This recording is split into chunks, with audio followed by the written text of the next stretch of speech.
Nous allons aborder un autre livre-objet, tout à fait exceptionnel celui-là, et qui m'a beaucoup marqué, qu'il s'agit de physique ou de gravité. J'ai toujours un peu l'impression qu'on va apprendre des choses nouvelles sur le sens de l'univers. Et en tant que petit garçon, j'ai envie de comprendre les mécanismes intérieurs. Et donc on va parler du livre Anti-Gravity de Takis. Alors, je vous écoute, Daniel. Alors, Takis. Takis est un sculpteur grec, on pourrait peut-être dire plutôt un assembleur qu'un véritable sculpteur, bien qu'il ait fait quelques sculptures. Il est né en 1925, il est décédé l'année dernière, et c'est un parfait autodidacte. C'est-à-dire qu'il n'est pas passé par des écoles d'art, c'était un pur instinctif qui s'est intéressé au phénomène de l'électricité, et il l'a un peu considéré comme quelque chose de mystérieux et d'un peu tellurique en somme. Et à partir de cette idée d'électricité, il a fait une série d'œuvres par des cycles.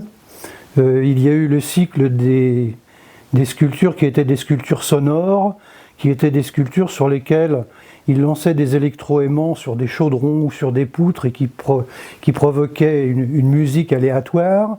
Il y a eu un cycle de sculptures qui étaient des sculptures avec des particules aimantées dans des liquides et qui bougeaient et qui faisaient des formes assez mystérieuses. Et puis il a fait également un cycle de sculptures à partir d'aimants qu'il a appelé les antigravités.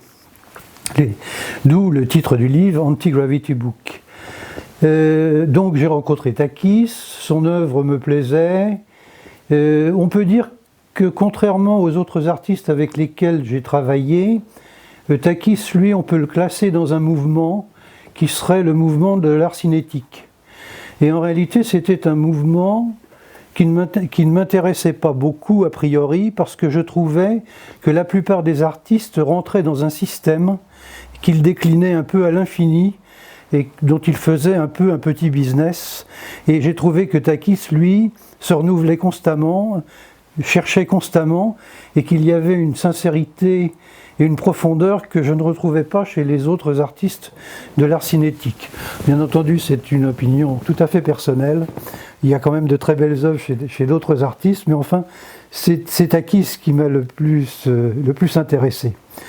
Donc, un jour, je disais à Takis, vous pourrez peut-être faire un livre ensemble, les antigravités, c'est bien.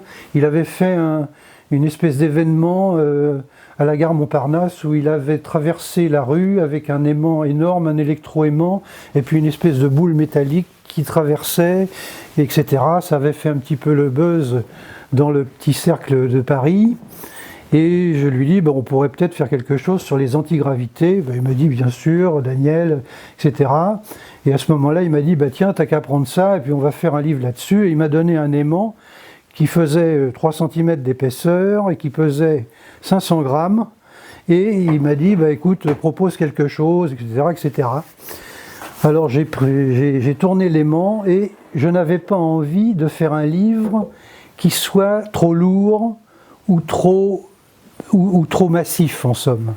Et je n'ai pas voulu travailler avec son aimant et j'ai mis énormément de temps, ça a été un petit peu une des difficultés de ce livre, j'ai mis énormément de temps à trouver une société qui soit capable de fabriquer des aimants qui soient légers.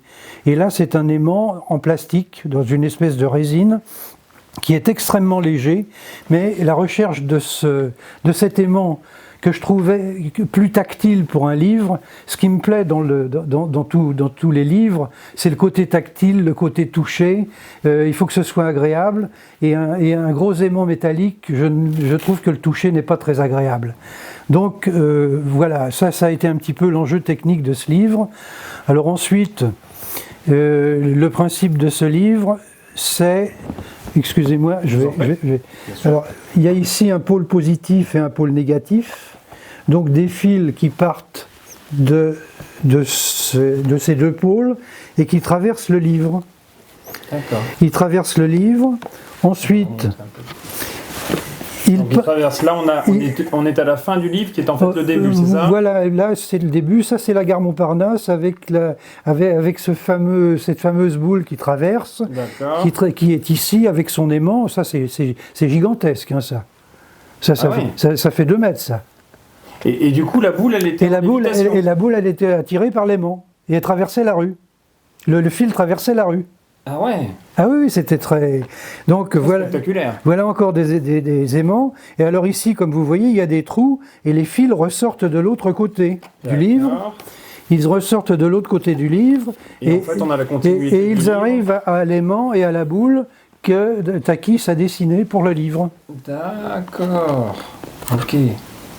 Et à la fin, il y a Takis. Et à la fin, il y a Takis et il y a ici des espèces de petits cônes que Takis avait mis pour certaines sculptures antigravité, qui étaient attirées par des aimants. Ah, et ils bougeaient tout seuls en fait. Ils étaient un petit peu comme la sculpture qui est ici, c'est-à-dire qu'ils ne bougeaient pas, mais on pouvait les déplacer si on touchait les aimants qui étaient derrière. D'accord. Ça, c'est un livre qui est très original, très tactile, effectivement, moi que j'aime beaucoup. Et alors, comment a été reçu ce livre, aussi bien par l'artiste lui-même que par la critique Alors, si l'artiste a été, si vous voulez, j'ai toujours été plutôt, je pense, assez généreux avec les artistes, puisque je leur donnais pas mal d'exemplaires à titre personnel. Donc ils étaient toujours contents de recevoir mes éditions, ils pouvaient les distribuer à leurs amis, il a été ravi, il m'a simplement dit que j'avais mis trop de temps à faire ce livre et il m'a dit bah, écoute, les Grecs ont mis plus vite à construire l'Acropole que toi à faire ce livre. Mais il a quand même été très content. Oui. Bon, superbe. Et alors, ce livre est paru en combien d'exemplaires? Je crois que c'est 100 exemplaires plus 25 plus 25. D'accord. Et alors, quels sont les gens qui ont acheté ce livre? Alors, quand je lançais un livre, très souvent les artistes me donnaient la liste de leurs collectionneurs pour que je puisse les contacter pour vendre le livre. Donc c'est vraiment un livre de collectionneur? Tous mes livres sont des livres de collectionneurs. C'est-à-dire que... On n'achète pas votre livre par hasard?